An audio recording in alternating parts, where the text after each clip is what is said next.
All right. Good evening, everyone. Hello there, YouTubers. This is your girl, Earlene Robinson, and I'm coming to you live once again with another video.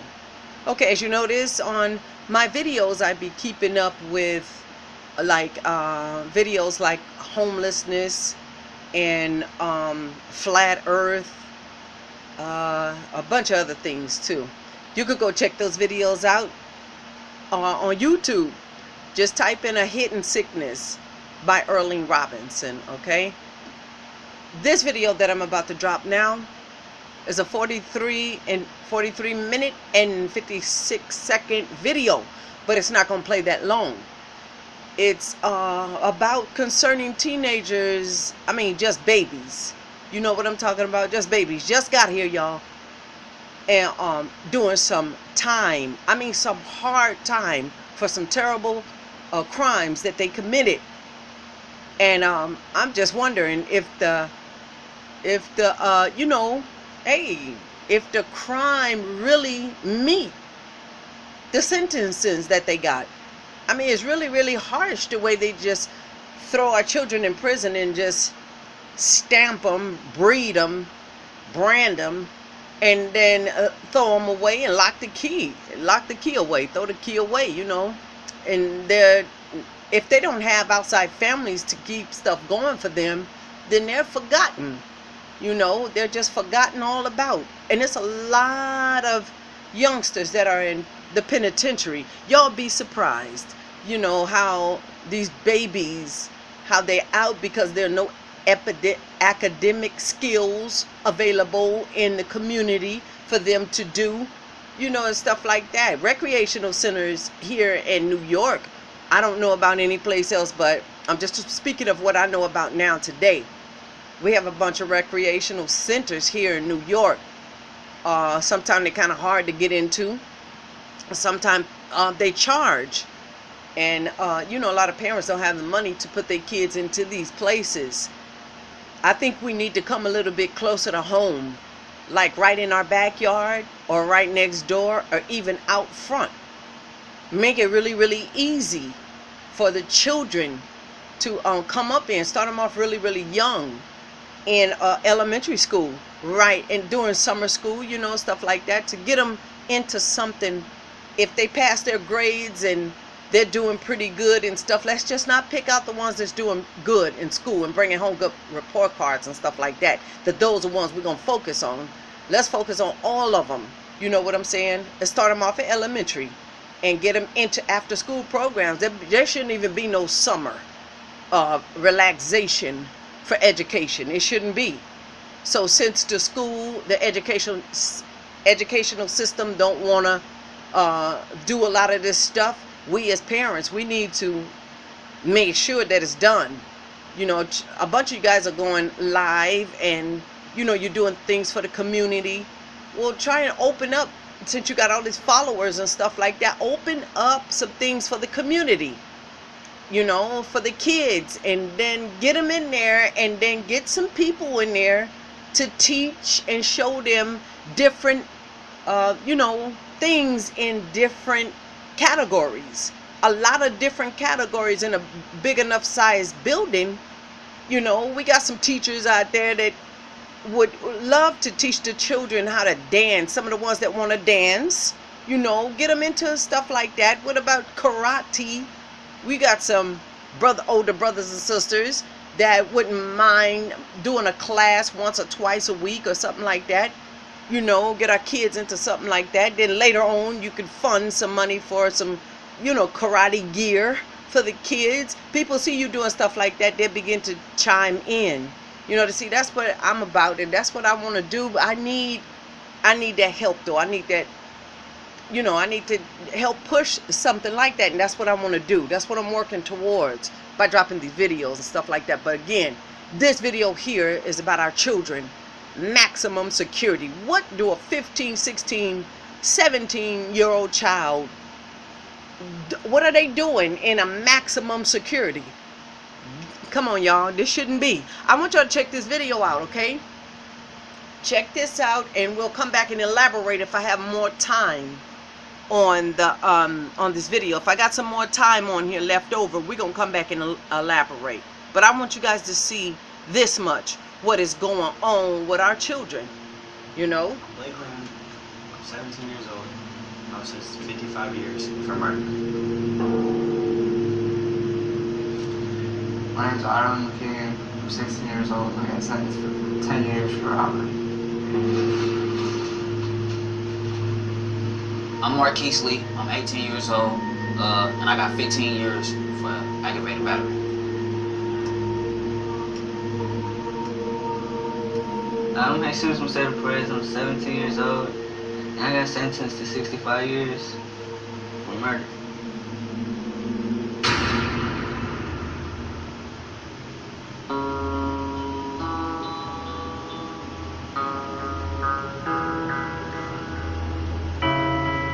Okay guys, I want to take a few seconds, just a few seconds to elaborate.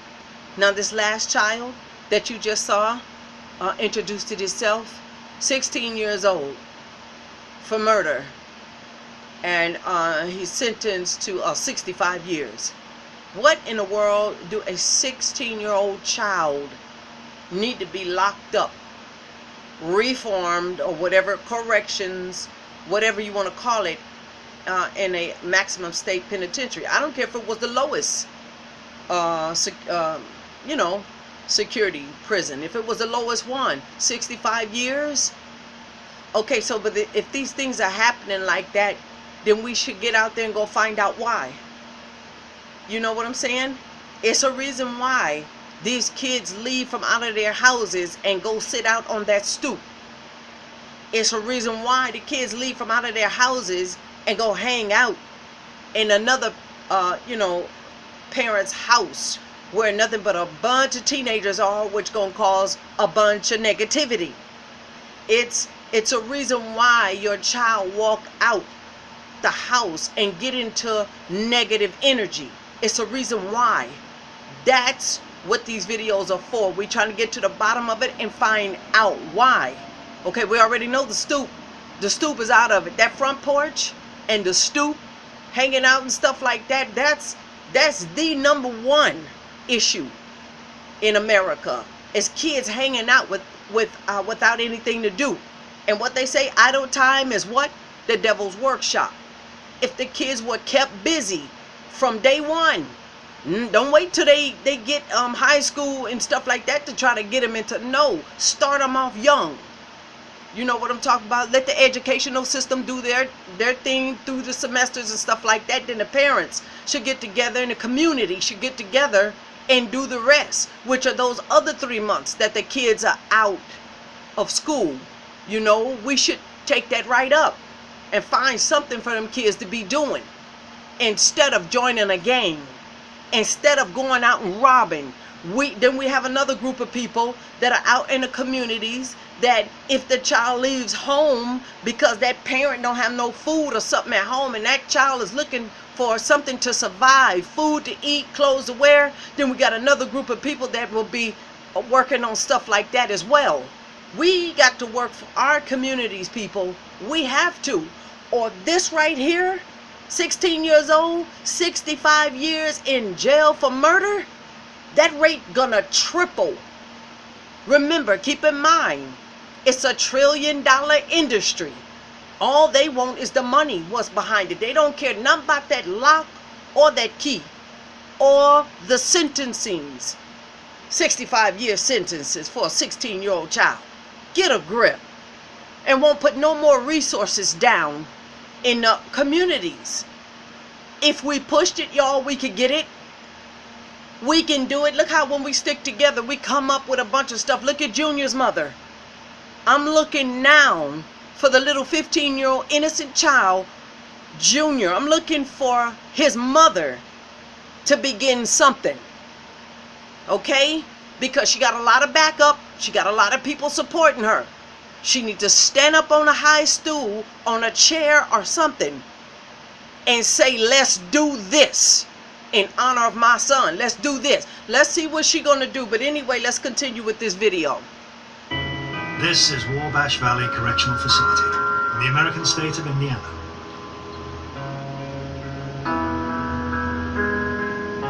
This 90-acre maximum security compound is home to over 2,000 of the state's most notorious criminals. The convicts are imprisoned by a 15-foot high fence topped with razor wire, a secondary electrified fence, 6 guard towers, and over 750... Okay, let me elaborate a little bit more, just for a couple of seconds. Okay, you see I think you said 50-foot high wall gate? Notorious maximum state prison for notorious criminals. Notorious. 16, 15 years old, and they're labeled as notorious. Come on, people, we got to do it. It's something we're not doing. We already know that they're going to continue to build the prisons. We already know that.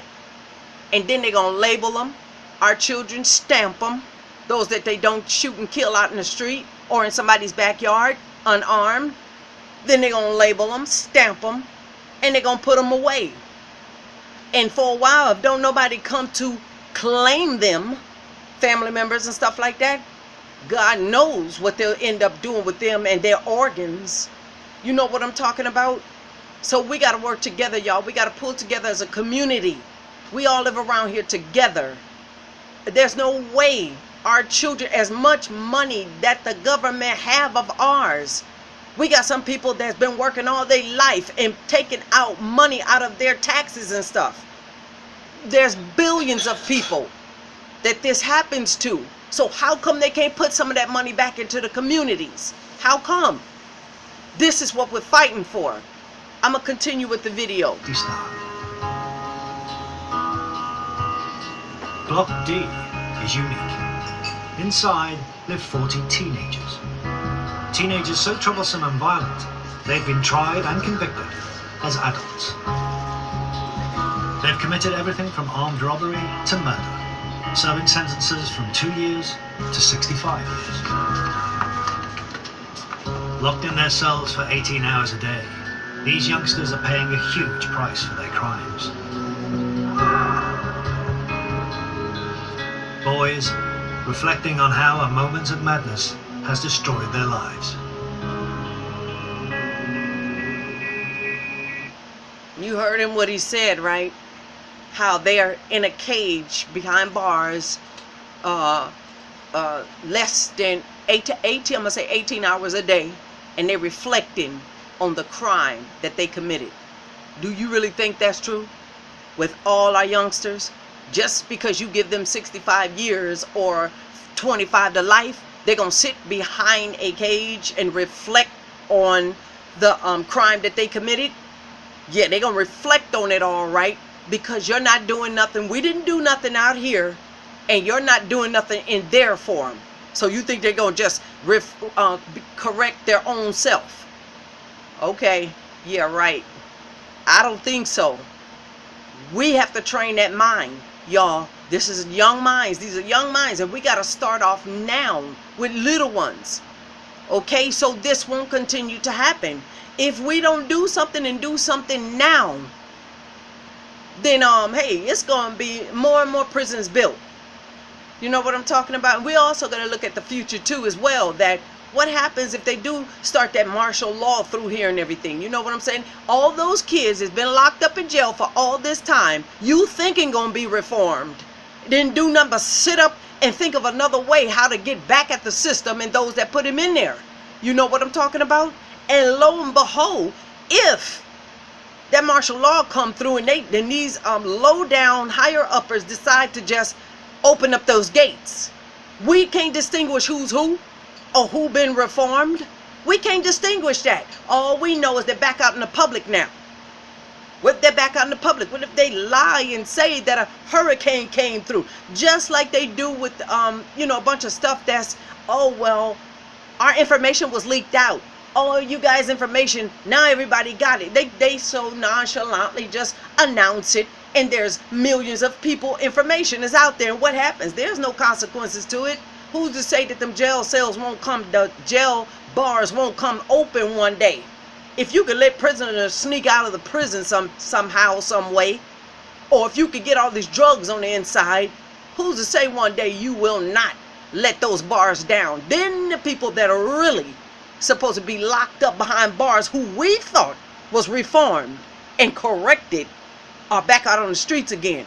Now, SHIT is more shittier than ever. Y'all, we need to wake up, I'm telling you. Because all they doing is locking them up and throwing the key away. They're not doing nothing for those children. All they doing is making a bid. Put a stamp on them and make a bid on them. And then that's how the rich get rich. For each head that goes into the prison. Okay? That's not reforming. That's not reforming at all. I'm going to play a little bit more of this. And then I'm going to have to shut it down for this evening. But I'm hoping that you guys are getting my point. What I'm trying to say is that it's getting bad, y'all. It's not getting no better. And the decision makers, the ones that we put on in the chair to make the decisions for us, God forbid, they not making decisions for us. We put them in the chair. Yeah, but then when they get there, what do, y'all? I'm not even gonna go do that. That's another topic.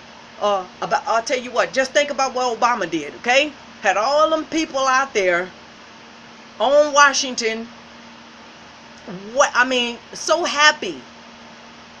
I ain't even going there. But anyway, back to these babies that are locked up and stuff, who could have been somebody really, really effective for the community. Could have been doing something really, really good for the community had he been taught right. Okay, some of the parents are dealing with one-parent household, which makes it even harder. Black women can tell you that. But then you got a lot of men that are raising their children as well, because mama done left. See, but we got a lot of that going on. Nobody is serious about families nowadays.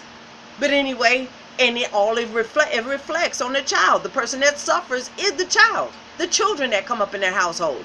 A mother's duty in a household.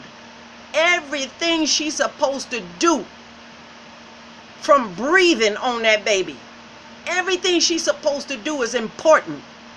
A father's duty in a home, everything that a man's supposed to do in that household is very important. It reflects on that baby. When one is taken away, mama said, okay, I got this. No, you don't. Or the father may, oh, I got this. I raised these kids myself. No, you don't. It takes two. That's why God made a mother and a father. Okay? Each one nourishes that home. Each one, each parent. Not one parent have to take it all on. So since we know that you're not going to be there, fathers, you're not going to be in that household, zip your zipper up. Keep your zipper zipped up. You know what I'm talking about? Put a strap on it or something. Women, same way with you. You already know what I'm saying about that, okay? If you already know you're not going to make a family. We messed up a long time ago. We messed up a long time ago when we decided we wanted to govern our own self. All it does is we see the byproduct right now. What's behind it all? We see it. It's right there in our face. It's because of our decisions. Must I continue?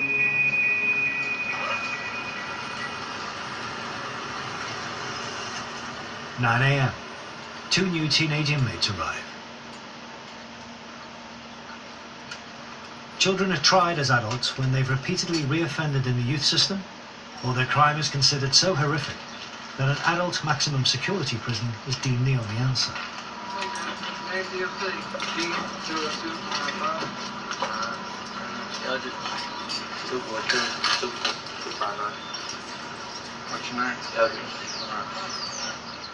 With over 50 teenage boys annually coming through their gates, the officers at Wabash know what to expect.